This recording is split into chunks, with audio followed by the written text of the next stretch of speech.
Welcome to another episode of Peers Over Beers, your favorite digital and social evangelist podcast, with your industry veteran hosts, Chris Detzel.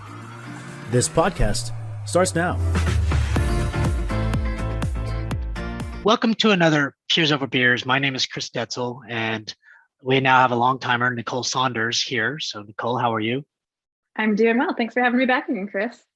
Well, thanks for coming back. I really appreciate it. We've had a lot of really good guests, and one of my favorite guests, not really a guest, long timer, is you. So you keep coming back, and we keep talking about some smart things. So today, I know we had a pre-show, and maybe I should record some of these pre-shows because kind of and we get all the good ideas out ahead of time, huh? Yeah, why not? But we kind of talked about this kind of professional development, education. So one was, looking at professional development for maybe your staff, but also for yourself.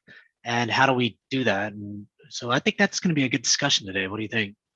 I agree. I know it's been top of mind for me. We've been working on professional development plans at Zendesk and with my team, and talking a lot about what are the skill sets that people need to be successful for this job? What are the skill sets that people need to be successful for working sort of in any corporate environment? Mm-hmm. And how do you build those skills and how do you get there? And some things are really direct, right? Like everybody needs to know how to build and present a good slide deck. And there are millions of YouTube videos out there and sample slides. And, that's something where it's like, okay, I'm going to watch this video and I'm going to practice and then I'm going to give some presentations and I'm going to build up my deck skills. But then there's more nebulous things, right? And it's sort of like all the stuff we were talking about in terms of, how do you build up your community management knowledge more broadly, and how do you do those things? So. Yeah, I think there's probably a lot of ways to it. I've never seen an organization from a community standpoint, do that specifically. But like you said, there's things like C-School. There's things like what's the other one you mentioned?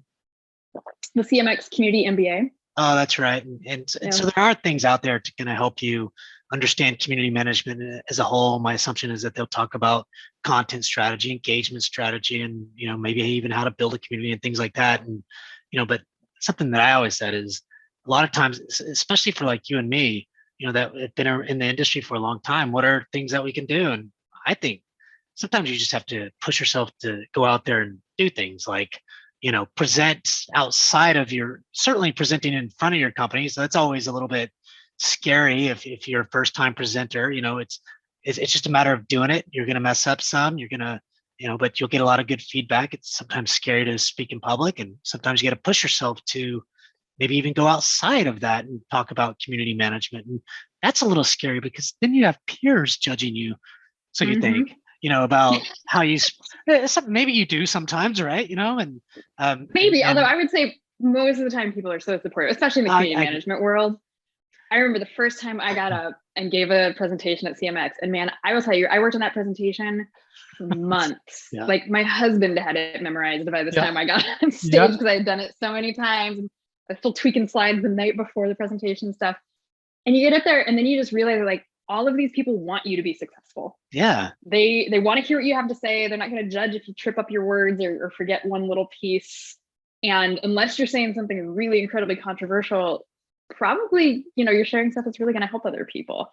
And it's so important to keep that in mind. I think when most of us think about like presenting or speaking at a conference, we're like, oh my God, I have to be an absolute expert and my case has to be bulletproof. And like, it really doesn't. You just need to kind of share your perspective and how you do something. And chances are you will blow someone's mind in the audience, No, I agree. And you're right. But sometimes we have this thinking around, well, I'm in front of my peers and, they are going to judge me. Oh my gosh. The reality, I know if I say something wrong. Yeah. And the reality is that they probably won't, but still you've got to get out there and even if you do poorly, which a lot of times you won't, if you prepare and you do pretty well, I'm not saying you shouldn't just get out there and just start speaking and on a topic and not be prepared. I think that's part of, getting out there and building out your skill set and kind of presenting and that kind of stuff. So I don't know. I mean, that's my thinking around how somebody like myself or somebody like you is, maybe teaching a class, maybe getting out there presenting or those kinds of things. Certainly going to these new conferences that are popping up, around the US. I mean, I saw this conference that's coming up in April that just got on my calendar not on my calendar, but on LinkedIn, and say, "Hey, Chris, are you going to this conference?" And I was like, "I don't know anything about it." And I started looking, and it's like all these community people are getting together. I was like, "Oh my God, I don't know. I mean, I won't be able to make it this time, but still, there's all kinds of things popping up." Yeah, well, one of the things that I love about sort of the new, more virtual world is that there are a lot more opportunities to do that stuff. It used to be every year I'd like look at the conference calendar and I'd pick like the one that I wanted to like try to get my company to pay for me to go to.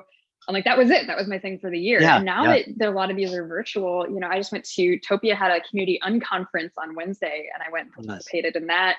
And all I had to do was block a couple hours on my calendar, and I got to go connect with some people that I've always wanted to meet. I ran into Alex Angel from Comstore and Jamie Cantrell and a couple of other like really cool community professionals that I've been following on LinkedIn and Twitter and things like that. I suddenly like got to go talk to them.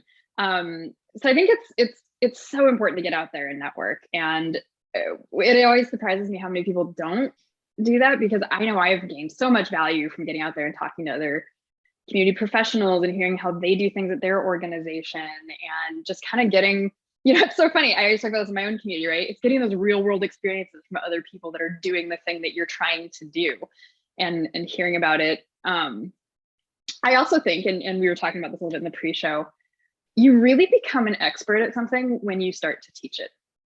There have been so many times in my life. I've always loved teaching. I thought about being a teacher earlier in my life. And so typically when I learn a skill, what tends to happen is like, I go try something out. I like it. I learn it.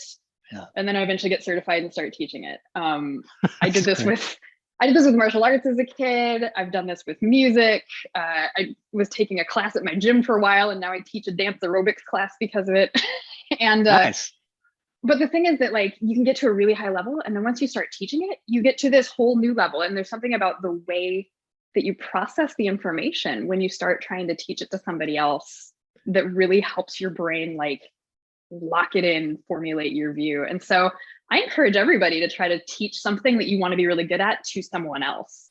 Even if it's just like, hey mom, can I like teach you the basics of community management for an hour? The process of trying to explain it to somebody else will make a difference in your own comprehension of it. Your mom might not like it, but yeah, she may not be. She was pretty pumped when I taught her about Twitter, though. Well, that's a little different, right? Because everybody has some interest in Twitter, right? So you sang and taught singing, or what? Or played an instrument, or?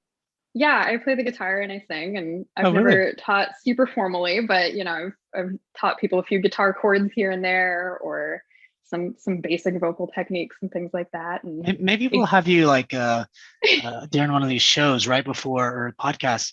We'll just have you start playing and singing a song or something. What do you think? We can do that and come up with a theme song. So I actually did this for the Zendesk holiday video in 2020, right? So this was the first year we couldn't all get together in person to have like one of those amazing holiday parties that tech companies like to do. And so we did a virtual one, and they were trying to figure out like, how do we make this fun, and how do we like show off the personality of our employees? And so they asked everybody to make like little short video clips of like, something I'm grateful for, something I learned this year. And I decided to write a song about awesome. surviving 2020 at Zendesk, and it ended up being like the like in the middle of the video with a whole photo montage laid over it and everything like that. And, how long is it? Now the song, it was like 2 minutes. Oh, you should send it over to me. I'll push it out here on the YouTube, and I'll push it out on the podcast if you want. There you go. Well, it's a bunch of inside jokes at Zendesk, so it might not make sense to everybody else, but it was super fun, right? And it was a cool opportunity to like bring myself to work in a more authentic way. And a lot of people didn't know that side of me, so it was funny. Wow, that's pretty cool. I love it. I'm seriously gonna have you write a song about peers over beers in the podcast or something like that. And I don't know, whatever you want to do, you should think about that.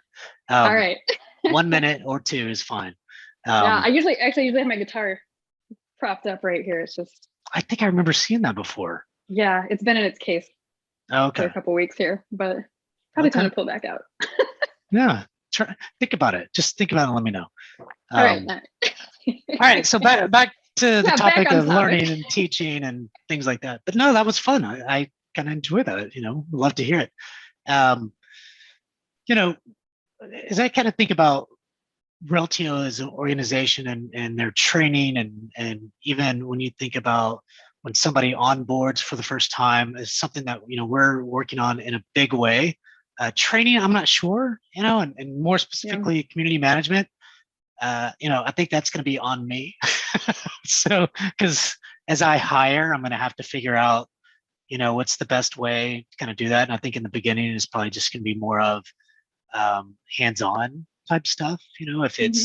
If they have some years of experience, that's great. Let's figure out what that is, and then try to, hone in on the things that we're trying to do here at Reltio from a community standpoint. But as you kind of grow, I assume that you're gonna have to do something a little bit different, because it can't be hands-on with everybody, you know. Yeah. I mean, I've I done don't some know. things like with my team. We've done a lot of like, let's all read the same book at the same time, right? So like maybe we'll take you had Rich Millington on, I think last Yeah. week. So we all picked up one of his books and read it and sort of literally did like a book club at work where we'd like, okay, we're all gonna read chapter 1 and we're gonna talk about it in the team meeting on Monday. And we'd had different people lead the discussions on each section, and it's kind of cool to go through those kinds of processes with your team, and it's a good way to like kind of do that education a little bit more, That's kind of fun. where you don't have to be hands-on with each person, right? But you can kind of do group learning. And so like we did that with the CMX MBA program last year. Yeah. We all went through it together. Oh, wow. And it was good because it got us some discussion. And I think it's also a good way to make sure you're leveling up the whole team sort of at equal point, right? Everybody's hearing the same information, you're all engaging in the same conversation.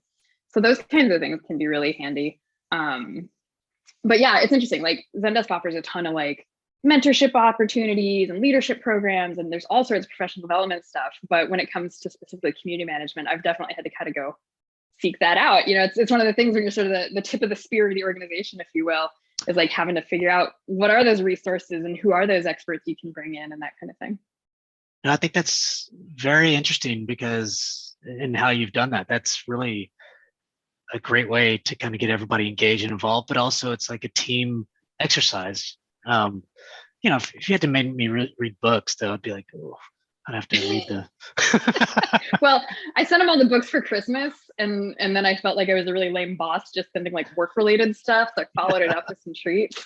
I didn't want to be like, Merry Christmas, here's more things to do for work. Read it now. Read it before the end of the year. So we can just discuss. With your time off, please be thinking about work. No, that's definitely not what you want to set people up for. But yeah, I think the other thing that I've really discovered, thinking about going in and teaching there, is sometimes we don't realize how much we know about a topic until you try to teach it to somebody that doesn't have the same knowledge and experience. And I've hired some really amazing people on my team and some very experienced community managers, and it's easy for me to assume that they all have the same context and frame of reference that I do because they're also experienced. But it's interesting, sometimes you get into these conversations and go, oh, yeah, like 3 of the people on my team have read this book, but 2 people haven't. And so they have a different frame of reference for a certain conversation or a certain process or workflow. And so it is helpful to just kind of get everybody on the same page and make sure and, kind of go through it step by step. And I think as a leader, you're trying to kind of get people to think like you in a way, and I'm not saying that they don't have their own ways of doing certain things, but you want to make sure that when you look at the strategy and the focus, where we should put our efforts and time, and you want to get them on that same page and thinking about whether it's engagement, content strategy, and all that kind of stuff. And that if it's a support community, then we're writing stuff about support stuff, not thought leadership, because not saying that that's not important, but it's not that type of community. Or I don't know, just making sure that we've got the same goals, we're focused on the same things, and think like Nicole in a way without saying think like Nicole necessarily. Well, I don't know. I think it's important to have like a common, like I said, frame of reference or framework and common vocabulary. It's also super valuable to have different points of view. Sure. I have one person on my team who almost always brings in a different perspective than the rest of us, and I'm so grateful for that.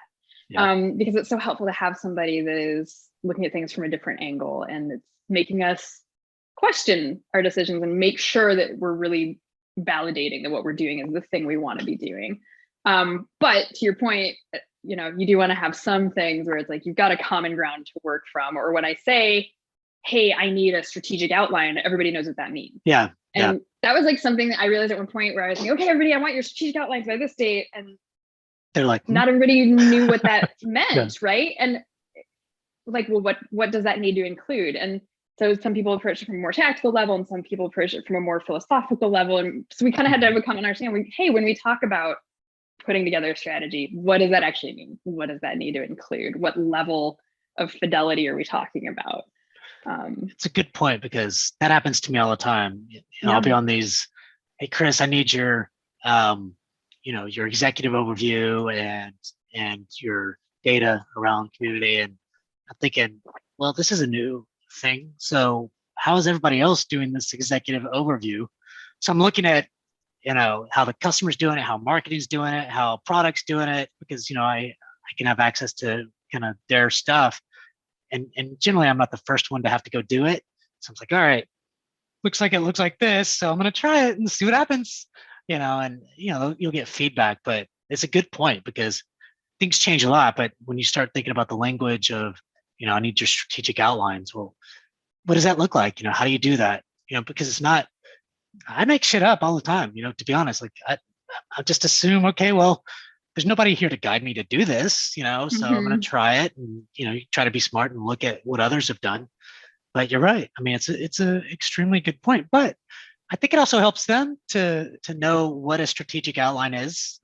And then when they have to go do something, when they level up, or when they have to get in front of, a group of people to do it, then they start talking about it, and start kind of, people start having the same language as them eventually, I think, but I like that. And something that's so important is to be okay asking those questions and looking for those examples.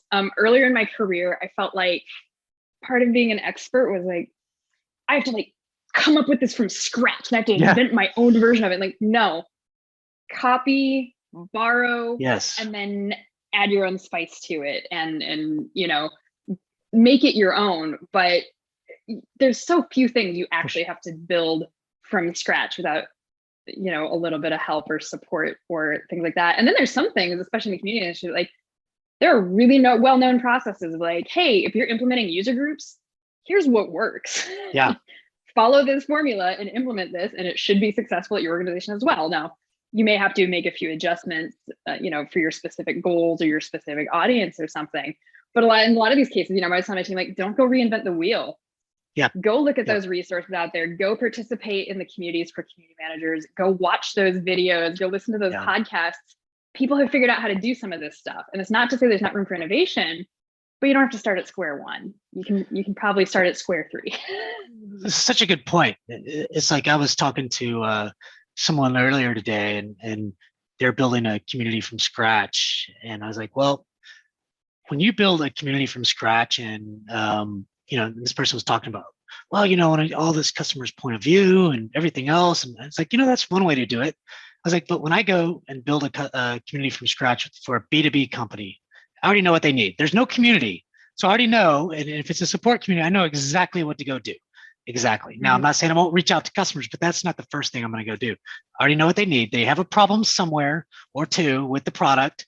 So let's go figure out what those problems are, and then start building, and to me, that's just, there's a formula that I'm not saying, hey, you need to use Chris Detzel's formula. What I'm saying is my formula has worked 3 or 4 places that I've been without fail, and people love it, and so there are 1,000 different ways to go about it, but there are some ways that it just work, and that's a good point. Hey, I want to build a user group. I'm coming to Nicole to say, do you have a proven way, or at least a methodology that has worked for you and the team? Yes, I do. This is what we did, that kind of stuff. And then, and I think that's a great point and extremely important, Yeah. I think the other thing that's really important is asking questions.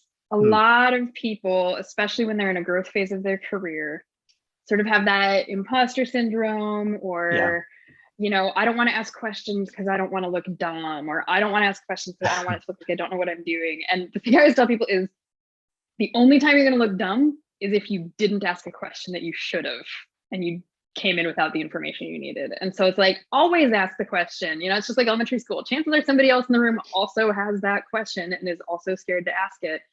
And questions can provoke conversation, and they can provoke deeper analysis. And so it's always like, if you're not sure, go ask. And if the person you asked didn't know, go find someone that does. And it speaks back to the importance of building up that network and engaging with other professionals across the industry. Just like you and I are doing here, it's so critical to being successful in this field. Yeah, it is. And I was thinking about when you said that, if you're not asking questions and you just kind of make some shit up, I'm not saying you should never make some shit up, but maybe sometimes. But if you know that your boss might know, or other people in the industry might know, and you just take a crack at it, I guess that's good, but you could look really dumb, I mean, if you're not doing the research and you're not trying to ask those questions. And the other thing is, it's for those that haven't built up the network, that's just part of the journey, right? You just have to start asking, get out there, and that's another skill, that will be under your belt. All of a sudden, you're going to have all these people helping you. If you spend, I've spent years networking with people, doing this stuff. I mean, years.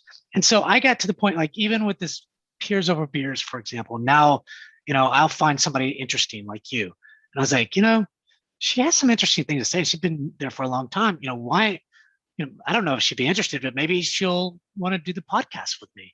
And so I just asked, and you're like, yeah, I would love to. We didn't know each other from anything, besides seeing each other on LinkedIn every now and then, or Twitter, I don't know, whatever, and you just have to ask. You just have to get out there and push to build that network up.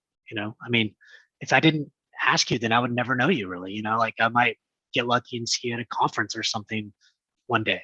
Now, next time we see each other, or when we see each other, we're going to have a great discussion around whatever, you know what I mean? And so I think that that's extremely important, Absolutely. And it helps build your career in so many ways, right? It's not just the skill sets you build and things like that, but like, I've hired people because, I met that guy at a conference 3 years ago and I saw his talk and I know he's a really good presenter. And so when you've got a field of 100 applicants for a role, they're going to stand out.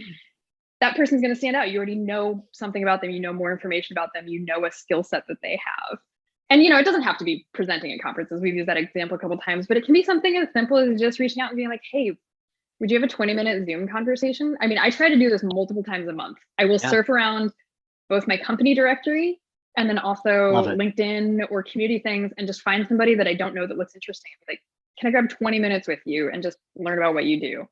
And every time it has resulted in a fun conversation. And oftentimes it's resulted in some further down the line things. I had one internal coffee conversation that turned into me getting my hands on a report I'd never had access to because I was like, data science, I'm interested. Let's talk about that. And once we started talking about what we each did, it was like, oh, well, I could help you with this and I could do this. And, that worked out. Or, you reached out on LinkedIn and look, now I'm on a podcast sometimes.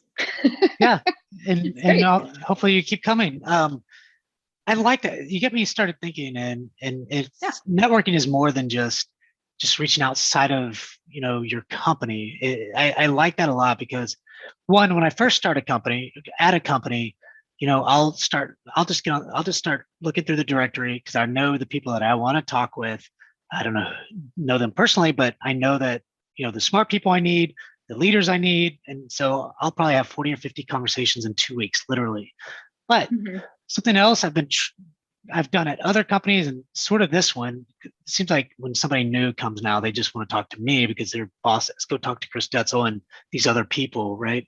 But new people are fine, but they don't know the job yet, and so they don't know what they're going to do. I like what you said is, so what I like to do, and I did this previously, is every year I'd make an effort, like in January or February, to go talk to 10 or 15 new people I've never talked to or haven't talked to in a really long time that have probably been with the company, I don't know, 6 months or a year or whatever, just because they have knowledge of their job, knowledge of what's going on. So that, like you said, you get to learn about a report that you didn't know about that you're highly interested in, or you get to know about a place that maybe community or that you can help with, or they can help you with, or, you just don't know. And there's just lots of opportunity in your own organization to network and get to know it. And what happens is kind of, even for your staff, if your staff were to do something like that, all of a sudden they're going to start building these really cool relationships and maybe discover something that has never been done before and that is truly innovative and really cool, and that they want to try, and then they start trying it and, oh my God, this is amazing. Or maybe it's not, but at least you tried it. It opens the doors for a lot of different things, if that makes sense. Absolutely. I think that is so true. And it's always amazing, when you run into somebody or you do one of those like sort of spontaneous coffees and you're like, I had no idea this thing was happening at the company, Yeah. right? Yeah. Like, how would I have ever known this program was here? But gosh, wouldn't it be great if we could work together on this or integrate the community somehow, or, bring these things together? And I can't tell you how many times that's turned into just really neat stuff happening. Yeah. Sometimes whether it doesn't, in my career, for the community, or whatever, Yeah, absolutely. Sometimes it turns out to be something really cool. Sometimes it doesn't. But then, 3 months down the road or 8 months down the road, that person might reach out to you because they remember you reached out to them and they need this thing. And, it's just so important to, especially as community leaders, community managers, to do that. That's sometimes it's not a strength of people, they just don't do that, but I feel like this particular job kind of should push us to do that one way or another, Oh yeah. I mean, community plays into so many parts of the business. And, I don't know that it's completely unique to community, but I feel like community is pretty special in the way that it can connect with so many departments. And it's such a key thing to be well known across your organization and to know what other parts of the organization are doing. And as community leaders, one of our jobs is to be the expert in letting other people know what the community can do. I think that's something that I've seen come up sometimes. People say, well, no, nobody asked me to bring the community into this. Yeah. And most of the stuff that I bring my team into, I bring us into, right? I'll be in a meeting and say, hey, you know what? We could do this in the community to support that effort. Or, hey, why don't we republish that? Or why don't we pull this thing out of the community and source it over here? And it really is about sort of inserting that. And I think sometimes doing those kinds of networking, it can feel like when I have time for it, or it's a nice to have. And I would argue that it's one of the most important things for people to do, is just find that 20 minutes once or twice a week, maybe even just block time on your calendar, be like, every Thursday, I'm going to have a Zoom coffee with somebody. Whoever it is. Internal, external, whatever. I'm going to meet somebody new and learn a little bit from them. Yeah, I think I find myself over the years pushing myself to do the uncomfortable a lot, and I think if you're not doing that, then you can't grow, I mean, it's like, I'll give you a small example. And, I'm very comfortable in presenting all things community. I'm really good at finding the stories and presenting the stories, talking about the stories and the value and things like that. What I'm not necessarily comfortable with is presenting on something new. So let's just say, I now own the Reltio Executive Council. And so, it's a bunch of executives and our executives and, and our customers, their executives, right? Getting together, talking about roadmaps and all these other things. And, one is, and maybe it's kind of this fear of, being in front of executives. It's not that I'm fearful of being in front of executives, but if I have to present something, to these people about something that's new to me, like this executive council, like, our CEO is like, who's going to present the information from, a readout, about the executive council? And I'm thinking, maybe somebody else will step up to that, but nobody else is going to step up to that. You're the guy. I mean? And it's not necessarily presenting in front of us. It's like, what's the content that I need to present in front of them? Like, that's the hard part for me, is like, what is it that I need to push on this PowerPoint that's probably only 2 slides or 3, and I'm like, I don't really know. It was good. Here's the readout. Here's, what we accomplished. And I don't know. So that to me is stepping out of my comfort zone, and people are like, even my CTO and founder, he goes, I said, oh, I was so nervous for that meeting. He goes, what? You're nervous? Yeah, I get nervous. And, I want it to go well and all these things. And generally it does, but, you just have to, I feel like, be comfortable with being uncomfortable a lot. I mean, Yes. because with community, I think this is with a lot of jobs. So we're talking about community, but it's because it's a community podcast. But still, with what we do is just, to me, is sometimes or feeling uncomfortable a lot now. But being also smart and confident in what I do, But I don't know if you have any thoughts about that. But that's just one little example.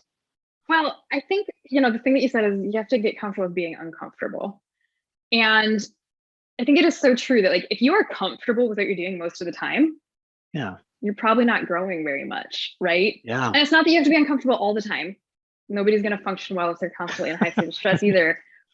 But I think one of the things that is really key for people that want to grow in their careers and expand their success and that kind of thing is you do have to challenge yourself, and you kind of got to teeter on the edge of uncomfortable more often than not. And it's okay to like go do something uncomfortable and then like take a break and go back to your comfort zone for a couple of weeks. Yeah. But you got to keep pushing yourself and getting out there, whether that's presenting or learning something new or just putting yourself out there to network. It is so key, because most of the time what you're going to find out is that thing you were so scared of, like, it isn't that scary. Yeah. Right? You're going to learn something. And these people are going to say, "Oh, you did skill. amazing. You did great." And then they start asking a bunch of questions and you're like, "Okay, well." Yeah.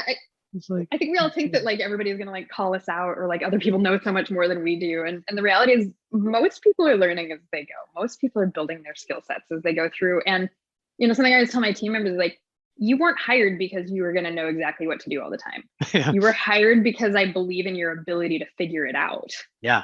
And that's really the key, is that it's about being able to ask the questions and think through something and go figure out the answer. It's not about rolling up to a job and knowing 100% of it from day one. If you roll up to a job and you know 100% from day one, you have taken a job that is too junior for you, and you should be taking a more senior job and getting paid more for it. Yeah, you make a good point. And I forgot my train of thought, and I thought it was so good. Oh, sorry. I didn't mean to derail you. Not you. I had it, and then I kind of lost it. I derail the conversation usually. But I do think that's a good point, because, I think that when you look at being the expert in your field, you're going to know, especially in an organization, you're going to know 100 times more than the person that is in product, or most likely, or Yep. most of the organization. So have confidence in that piece, right? Like, okay, Nicole knows a lot. She's been doing this for a long time.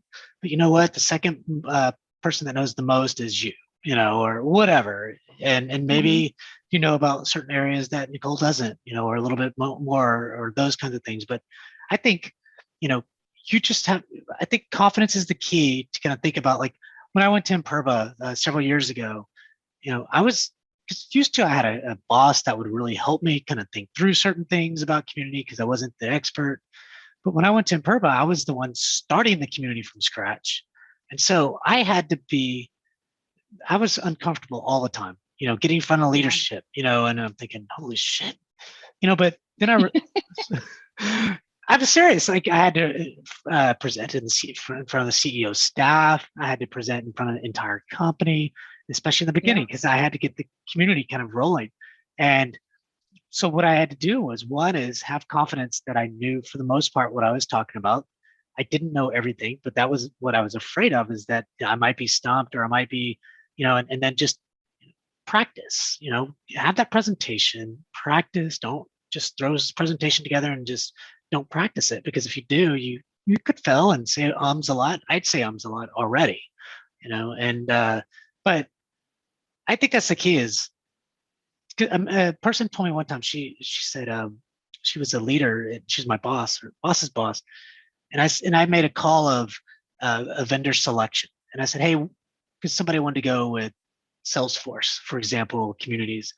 And I was like, well, and they were pushing hard. And I said, well, I don't think that's a good idea. And well, I wanted to say it wasn't a good idea, and I wasn't sure how to say that. And I was scared because that person was above me, Right. And so what I did was It's like, I'm going to take a chance. I have nothing to lose. I'm supposed to be the expert here. And I didn't want Salesforce Communities, whatever it's called now. I just didn't want it. It's like, that's not a good idea. The amount of work and time and effort and money. And so I did. I made the call. I said, I don't think we should go to Salesforce. This is why. And this is what I think we should go do. Look at these vendors and do this, and maybe even talk to Salesforce. And that leader said, Chris, that's exactly why we hired you, so that you would make decisions like this. You're the expert. From then on, I was the expert. You know what I mean? How did that feel? What did that feel like for you? It was awesome. It empowered me, to be the expert, and just, and then one last story on that piece, because I think it's important. So when I came to Reltio, I had confidence. I knew exactly what I was going to do, but what I didn't know is understood at the time was kind of the politics. And sometimes you want to play the politics, but you don't always want to go there and just, well, this is what I'm going to go do. This, that kind of stuff. And, or you just have a little bit of, what do I do? And then I got on a call and I was nervous with the CTO and founder of Reltio. And I was talking to him about it. I said, well, hey, what's the politics like? Because I want to go look at a vendor because I can just get this going really quick, but I just want to make sure. He goes, Chris, we hired you as the expert, and you just need to make a decision and go. We just want you to go because we need this up and running and as fast as possible. I say, that's all I needed. I was done. And within 3 or 4 months, the community was up and running and gone. You know what I mean? And so I think, allow yourself to be that expert, have that confidence, and just go at it. I mean, if somebody gives you that much freedom and says, and they're leaders, you just have to go for it. I think. I don't know. Absolutely. Yeah. Yeah. It is all about confidence. And sometimes you got to fake it till you make it a little bit. Just take a deep breath and trust yourself. Right. And chances are you will get somebody who'll say, see, that's why we hired you. Exactly.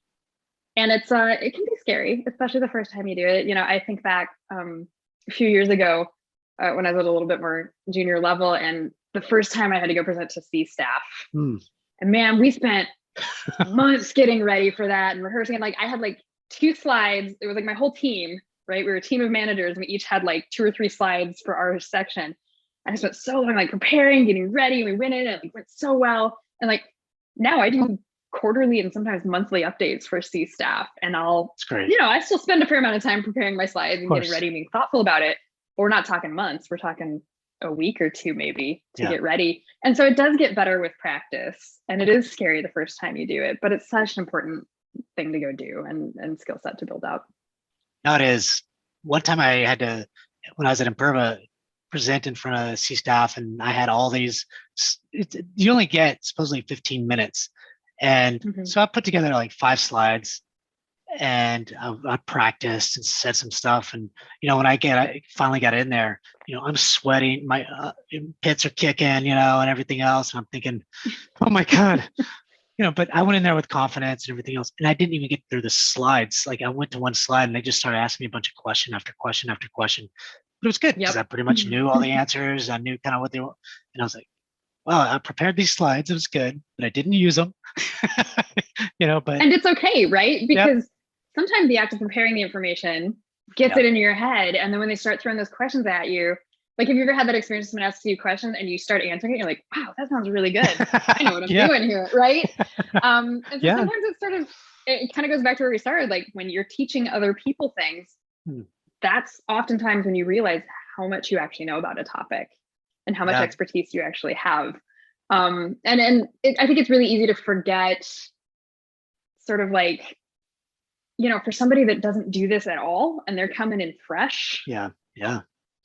Things that feel basic can sound really impressive and that kind of thing. Right. And, executives are definitely going to ask hard questions sometimes. And everybody's got different styles. Some people let you get through your slides and make your case and then ask questions, and others will just sentence number 2, they're in there saying, okay, so what's the that's right. Talk me through the money on this. How is this going to impact the business? What's going on? Tell me your strategy. But I think you find that once you prepare it, the information. And if they're asking the questions, that's a great sign. It means that people are interested. It means that they're thinking about it. It means they want to hear what you think. And that's a really cool thing. It is. And sometimes you're not going to know the answer, and you just got to be upfront. Don't make shit up. And, just, no, I'm serious. I had a question the other day, like a week or two ago, and my CEO goes, Chris, competitors, who are all of our competitors, in the space that has community, and what are these communities doing, and blah, blah, blah. And I knew one competitor that had a community that is doing pretty well and has been doing it for a long time. But the others, I knew that we had some, but it's been a while since I looked at it. I said, I know one competitor, and that's everybody talks about, and that's really all I know. I was like, so I think if they've been doing it for a while and then they've been doing pretty well. Well, can we look at their SEO? Well, I was like, I'm pretty sure we can't, but I'll have to get back to you. Yeah. So yeah, well, that's always the key. Maybe you don't know the answer, but let me go do a little looking into that, and I'll get back to you with that information. And make sure you do. That's just part of it. You can't know everything, and he'll my CEO respected that, and I think that's the key. So, absolutely. Well, Nicole, it's been good. Yeah, it's always a pleasure, Chris. We always cover so much ground. I think so. I think we've solved that problem of training and learning as you go and connecting with people. I mean, it's solved, hopefully. Yeah, we've just solved all the problems right there. Exactly. Well, hey, thanks for coming on to another Peers Over Beers, Nicole. I'm Chris Detzel, and I'm Nicole Saunders, and thanks so much for having me again, Chris. All right, thank you.